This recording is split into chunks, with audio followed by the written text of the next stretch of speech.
વર્તમાન સમયમાં ભારતના ગ્રોથ એન્જિનમાં અને વડાપ્રધાન નરેન્દ્ર મોદીના વર્ષ 2047માં દેશ વિશ્વના ત્રીજા ક્રમે આર્થિક સમૃદ્ધ બનશે તેવા સપનાને સાકાર કરવા આણંદ ખાતે જેકે સિક્યુરિટીઝ દ્વારા શેરબજાર સંલગ્ન વિવિધ તજજ્ઞોનું પ્રથમવાર માર્કેટ પે ચર્ચાના નેજા હેઠળ સંવાદ કાર્યક્રમનું આયોજન કરવામાં આવ્યું હતું।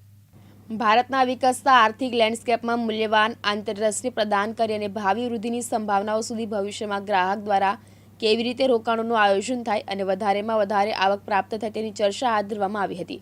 આજે અમે લોકોએ અમારા આણંદના ગ્રાહકો માટે અમે લોકોએ એક પેનલ ડિસ્કશનનું આયોજન કર્યું છે, જેમાં અમે લોકોએ 4 સ્પીકરોને બોલાવ્યા છે, મહાનુભાવો, મ્યુચ્યુઅલ ફંડના CEO અને ફંડ મેનેજર્સ છે, જેમના થ્રુ અમે અમારા ગ્રાહકોને બજારના વિશેના ઇન્સાઇટ્સ કે કેવી રીતે રોકાણ કરવું જોઈએ અને રોકાણ કરવામાં શું બીક લાગે છે, શેર બજાર અત્યારે હાઈ પર છે તો એમને શું બીક લાગે છે કે શું જવાબો હોવા જોઈએ, કેવી રીતે રોકાણ કરવા જોઈએ, એના ડિસ્કશનના ફોર્મમાં અમે આજે આયોજન કરેલું છે।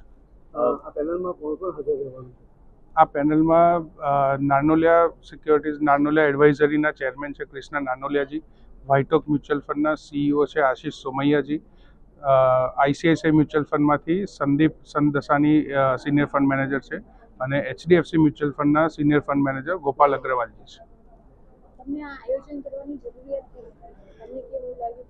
અમે ગ્રાહકો અમારા જે આટલા વર્ષોથી જોડાયેલા છે, અમે એ લોકોની માટે હંમેશા ઇન્વેસ્ટમેન્ટ માટે અલગ અલગ નવા પ્રકારના કાર્યક્રમો કરતા હોઈએ છીએ।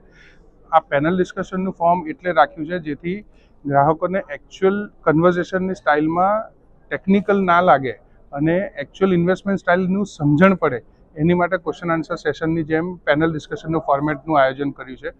ટેકનિકલ ડિસ્કશન અમે લોકો હંમેશા સમજતા હોઈએ, પણ ગ્રાહકો માટે સાદી ભાષામાં કેવી રીતે સમજવું એ સમજાવવા માટેનું અમે પેનલ ડિસ્કશનનું આયોજન કર્યું છે। આવો પ્રોગ્રામ આણંદમાં ફર્સ્ટ ટાઈમ થઈ રહ્યો છે? હાજી, આવો પ્રોગ્રામ ફંડ મેનેજર્સ લેવલના માણસોની જોડે આણંદમાં પેનલ ડિસ્કશન આજ સુધી કોઈ દિવસ નથી થયું, એ અમારે ગ્રાહકો માટે આજે અમે પહેલી વાર કર્યું। યુનુસ વોરા, દિવ્યાંગ ન્યૂઝ, આણંદ।